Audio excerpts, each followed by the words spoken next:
അപ്പോൾ ഇത് പ്രസ് ക്ലബ്ബിൽ ലിജോ വർഗീസ് ആണ് എനിക്കിപ്പോൾ ഉള്ളത്. Lijo Varghese, good morning, happy Vishu. Sethu, happy Vishu.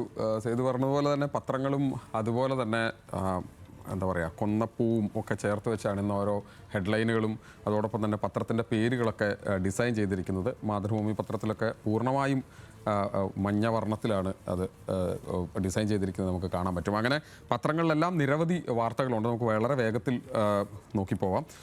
ഏറ്റവും പ്രധാനമായുള്ള വാർത്ത ഇന്നലെയും ഇന്നും നാളെയുമൊക്കെയായി സംഭവിക്കാൻ അല്ലെങ്കിൽ ചർച്ച ചെയ്തുകൊണ്ടിരിക്കുന്ന വാർത്ത എന്ന് പറയുന്നത് വനിതാ സംവരണവുമായി ബന്ധപ്പെട്ട വാർത്തയാണ്. അതിൻ്റെ പലതരത്തിലുള്ള ആംഗിളുകൾ നമുക്കിന്ന് പത്രങ്ങളിൽ കാണാൻ കഴിയും. മാതൃഭൂമി പത്രത്തിൽ അതിന് ഹെഡ്ലൈൻ കൊടുത്തിരിക്കുന്നത് വരും വരണം എന്നുള്ളതാണ്. വരണം എന്നാണ് മാതൃഭൂമി പറയുന്നത്. ചരിത്രമാകാൻ വനിതാ സംവരണ ഭേദഗതി ബിൽ മണ്ഡല പുനർനിർണയ കമ്മീഷൻ രൂപവൽക്കരിക്കും, നാളെ ലോക്സഭയിൽ അവതരിപ്പിക്കും, 18 മണിക്കൂർ ചർച്ച, 850 സീറ്റ് എന്നത് വളരെ ചെറുതായിട്ടാണ് മാതൃഭൂമി കൊടുത്തിരിക്കുന്നത്. മാതൃഭൂമി അതിനെ ഹൈലൈറ്റ് ചെയ്യുന്നത് വനിതാ സംവരണ ബില്ല് എന്ന നിലയിൽ മാത്രമാണ് മാതൃഭൂമി അതിനെ ഹൈലൈറ്റ് ചെയ്യുന്നത് എന്നുള്ളതാണ് ആ ഹെഡ്ലൈൻ വായിക്കുമ്പോഴും മറ്റ് അതിൻ്റെ തൊട്ടടുത്ത വാർത്തകൾ, താഴേക്കുള്ള വാർത്തകൾ വായിക്കുമ്പോഴും നമുക്ക് മനസ്സിലാക്കാൻ കഴിയുന്നത്. മലയാള മനോരമ ലോക്സഭാ സീറ്റ് കൂടും 850, ഇതിൽ 33% വനിതകൾ എന്നാണ് മനോരമ പറയുന്നത്. വനിതാ സംവരണ ബിൽ നാളെ പാർലമെന്റിൽ. മണ്ഡല പുനർക്രമീകരണം ജനസംഖ്യ നോക്കി ആശങ്കയിൽ ദക്ഷിണേന്ത്യൻ സംസ്ഥാനങ്ങൾ എന്നാണ് മനോരമ ആ വാർത്തയെ ഇന്ന് റിപ്പോർട്ട് ചെയ്യുന്നത്. മാധ്യമം കുറേ കൂടെ പൊളിറ്റിക്കലിയാണ് ആ വാർത്ത റിപ്പോർട്ട് ചെയ്യുന്നത്. അതിങ്ങനെയാണ്, മറവിലൂടെ ഒരു ബിൽ എന്നാണ്. മറവിലൂടെ ഒരു ബിൽ എന്ന് പറയുന്നു. അതിന് അങ്ങനെ ഒരു കാരിക്കേച്ചർ കൂടി കൊടുത്തിട്ടുണ്ട്. വനിതാ സംവരണത്തിൻ്റെ പേരിൽ മണ്ഡല പുനർനിർണയം, MP മാർക്ക് കൈമാറിയത് 3 ബില്ലുകൾ, പുനർനിർണയ കമ്മീഷന്റെ അധികാരം, ഓരോ സംസ്ഥാനത്തെയും ആകെ ലോക്സഭാ സീറ്റുകൾ, പട്ടികജാതി പട്ടികവർഗ സംവരണ സീറ്റുകൾ എന്നിവ പുനർനിർണയിക്കും. 2011 സെൻസസ് അടിസ്ഥാനത്തിൽ മണ്ഡലങ്ങളുടെ എണ്ണവും അതിർത്തി നിർണ്ണയിക്കും. രജിസ്ട്രാർ ജനറൽ, സർവേയർ ജനറൽ, കേന്ദ്ര സംസ്ഥാന ഉദ്യോഗസ്ഥർ തുടങ്ങിയ ആരെയും വിളിച്ചു വരുത്താം എന്നാണ് ഈ കമ്മീഷന് ചെയ്യാൻ കഴിയും എന്നുള്ളതാണ്. ആരൊക്കെയാണ് അതിലുള്ളത്? പ്രതിപക്ഷത്തെ എതിർത്താൽ ഭരണഘടന ഭേദഗതി പാസ്സാവില്ല തുടങ്ങിയ കാര്യങ്ങളെല്ലാം അതിൽ ചേർത്ത് വെച്ചുകൊണ്ടാണ് ആ വാർത്ത മാധ്യമം ഇന്ന് റിപ്പോർട്ട് ചെയ്തിരിക്കുന്നത് നമുക്ക് കാണാൻ കഴിയും. ജനയുഗം കുറേ കൂടി പൊളിറ്റിക്കലാണ്. ലക്ഷ്യം രാഷ്ട്രീയ നേട്ടമെന്ന് ഡയറക്റ്റ് പറഞ്ഞുകൊണ്ടാണ് ജനയുഗം എന്ന ഹെഡ്ലൈൻ നൽകിയിരിക്കുന്നത്. വനിതാ സംവരണം നാളെ പരിഗണനയ്ക്ക്, നേരത്തെ പറഞ്ഞ കാര്യങ്ങളെല്ലാം ചേർത്ത് വെച്ചുകൊണ്ട് ജനയുഗം ആ വാർത്തയെ അങ്ങനെയാണ് കൈകാര്യം ചെയ്തിരിക്കുന്നത്. ദ ഹിന്ദുവിലേക്ക് വരുമ്പോൾ കുറേ കൂടി സമഗ്രമാണ് ആ വാർത്ത. Centre moods Inter state redistribution of Lok Sabha seats based on 2011 census എന്ന കാര്യത്തിൽ കൃത്യമായ കണക്കുകൾ വെച്ചുകൂടി അത് പറയുന്നു. ഓരോ റീജിയണിൽ എത്ര ശതമാനമാണ് ജനസംഖ്യയുള്ളത്, അതിൻ്റെ അടിസ്ഥാനത്തിൽ എങ്ങനെയൊക്കെയാണ് അത് മാറാൻ പോകുന്നതെന്ന് വളരെ വിശദമായി പറയുന്നു. അതിൽ തന്നെ Stalin warns of massive protest എന്നാണ് തമിഴ്നാട് മുഖ്യമന്ത്രി വലിയ പ്രൊട്ടസ്റ്റിൻ്റെ കാര്യങ്ങൾ പറയുന്നു. അതിന് അത്തരത്തിലേക്ക് പോകുമെന്ന് പറയുന്നു. രേവന്ത് റെഡ്ഡി തെലങ്കാന മുഖ്യമന്ത്രിയുടെ പ്രതികരണമുണ്ട്. സിദ്ധരാമയ്യ കർണാടക മുഖ്യമന്ത്രിയുടെ പ്രതികരണമുണ്ട്. അറ്റംപ്റ്റ് ടു ഡിവൈഡ് ഇന്ത്യ എന്നാണ് മമതാ ബാനർജി ഇതിനെക്കുറിച്ച് പറഞ്ഞിരിക്കുന്നത്. അങ്ങനെ വളരെ വിശദമായി ദ ഹിന്ദുവിൽ എന്താണ് ഇതുമായി ബന്ധപ്പെട്ട വാർത്ത എന്നത് Varghese K George, Shobhana K Nair എന്നിവർ ചേർന്ന് എഴുതിയിട്ടുള്ള വലിയൊരു വാർത്ത, അത് 6 വാർത്തയിൽ വലിയ വാർത്തയായി ദ ഹിന്ദു എന്ന വാർത്ത റിപ്പോർട്ട് ചെയ്തു. ഒരുപക്ഷെ ഇനി അടുത്ത കുറേ കാലത്തേക്ക് ഇന്ത്യ ചർച്ച ചെയ്യാൻ പോകുന്ന, കേരളം അടക്കമുള്ള സംസ്ഥാനങ്ങൾ ചർച്ച ചെയ്യാൻ പോകുന്ന ഒരു പ്രധാനപ്പെട്ട വാർത്തയായി അത് മാറുന്നു എന്നുള്ളതാണ് ആ വാർത്ത കാണുമ്പോൾ നമുക്ക് മനസ്സിലാവുന്നത്. വീണ്ടും സമാധാനം പുലരട്ടെ എന്ന് സിറാജ് ഇന്ന് പശ്ചിമേഷ്യൻ സംഘർഷവുമായി ബന്ധപ്പെട്ട കാര്യത്തിൽ വാർത്ത കൊടുക്കുന്നു. വീണ്ടും ചർച്ചയ്ക്ക് വഴിയൊരുങ്ങുന്നു. ഇറാൻ US 2ാം ഘട്ട ചർച്ച ഈ ആഴ്ച ഇസ്ലാമാബാദോ ജനീവയോ വേദിയാകും എന്നതാണ് സിറാജ് ആ വാർത്ത കൊണ്ട് ഇന്ന് 1ാമത്തെ പേജിൽ തന്നെ ഇറാൻ ഇസ്രായേൽ അമേരിക്ക യുദ്ധവുമായി ബന്ധപ്പെട്ട വാർത്ത റിപ്പോർട്ട് ചെയ്യുന്നത്. ദേശാഭിമാനി ആ വാർത്തയെ റിപ്പോർട്ട് ചെയ്യുന്നത് ഇങ്ങനെയാണ്, ഹോർമൂസിൽ US പടക്കപ്പലുകളെ വെട്ടിച്ച് ഇറാൻ, കടൽക്കൊള്ള പൊളിഞ്ഞു, US ഉപരോധം ലംഘിച്ച് 7 കപ്പലുകൾ ഹോർമൂസ് കടന്നു, ബ്രിട്ടൻ ഉൾപ്പെടെ സഖ്യരാജ്യങ്ങൾ ഉപരോധത്തിൽ നിന്ന് വിട്ടുനിൽക്കുന്നു, ഇറാനൊപ്പം ഉറച്ചു നിന്ന് ചൈനയും റഷ്യയും, പരമാധികാരം സംരക്ഷിക്കാൻ ഏത് വെല്ലുവിളിയും നേരിടുമെന്ന് ഇറാൻ, US ചൈനയുടെ താക്കീത് എന്നടക്കമുള്ള കാര്യങ്ങൾ വെച്ചുകൊണ്ടാണ് ദേശാഭിമാനി ആ വാർത്ത ഇന്ന് റിപ്പോർട്ട് ചെയ്യുന്നത്. സുപ്രഭാതത്തിലേക്ക് വരുമ്പോൾ അത് മറ്റൊരു തരത്തിലാണ് ആ വാർത്തയുടെ ആംഗിളുള്ളത്. അതിങ്ങനെയാണ്, യുദ്ധാഘാതം, മാന്ദ്യം, ദാരിദ്ര്യം എന്നാണ്. പശ്ചിമേഷ്യൻ സംഘർഷം രാജ്യത്തെ ഗുരുതരമായി ബാധിക്കുന്നുവെന്ന് UN.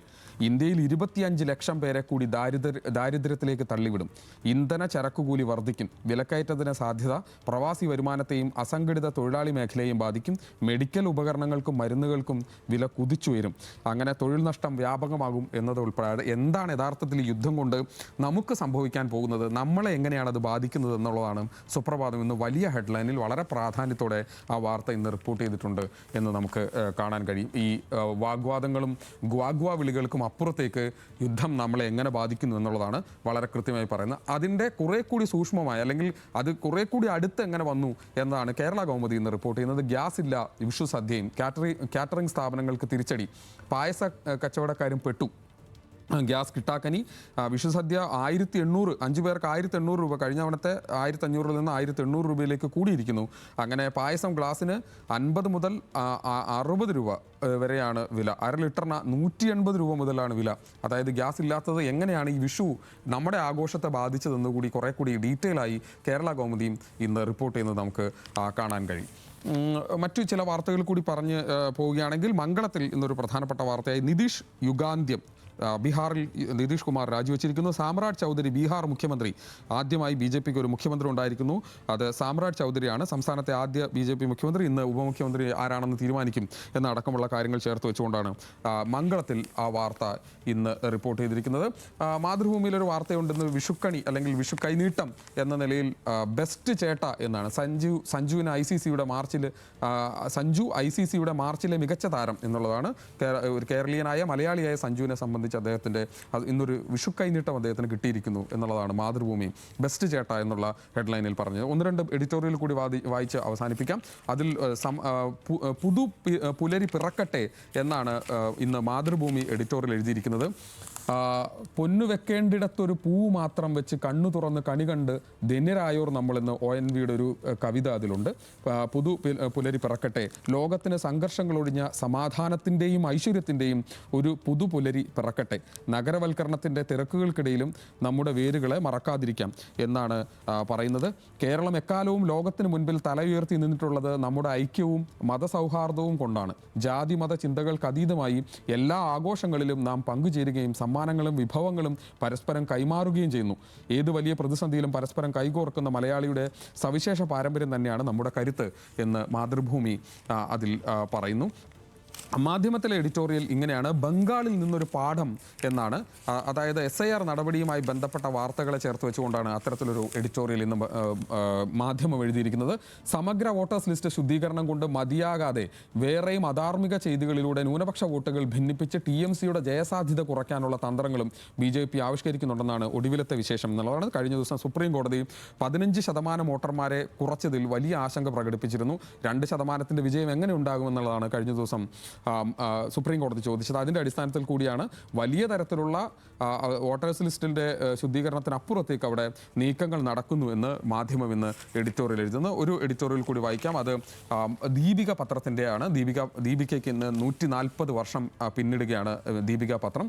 മുത്തശ്ശി കഥയല്ല 140 സമരവർഷങ്ങൾ എന്നാണ് ദീപിക അതിന് ഹെഡ്ലൈൻ കൊടുത്തിരിക്കുന്നത്. ദീപികയ്ക്ക് ഇന്ന് 140ാം പിറന്നാൾ. ഇതൊരു പ്രസ്സിലല്ല നിർമ്മിക്കപ്പെടുന്നത്, മനുഷ്യവംശത്തോടല്ലാതെ ഒരു വംശീയതയോടും കൂറില്ലാത്തവരുടെ ചിന്തകളിലാണ്. പ്രബുദ്ധ കേരളമേ, സ്നേഹ സാഹോദര്യങ്ങളുടെ കൊടിയേന്താൻ ഇനിയും തുണയാകുക എന്ന് ദീപിക ആഗ്രഹിക്കുന്നു, അത് ആവശ്യപ്പെടുകയും ചെയ്യുന്നു. ദീപികയ്ക്ക് ആശംസകൾ കൂടി പറഞ്ഞുകൊണ്ട് ഇന്നത്തെ പ്രസ് സ്റ്റോപ്പ് അവസാനിപ്പിക്കുന്നു.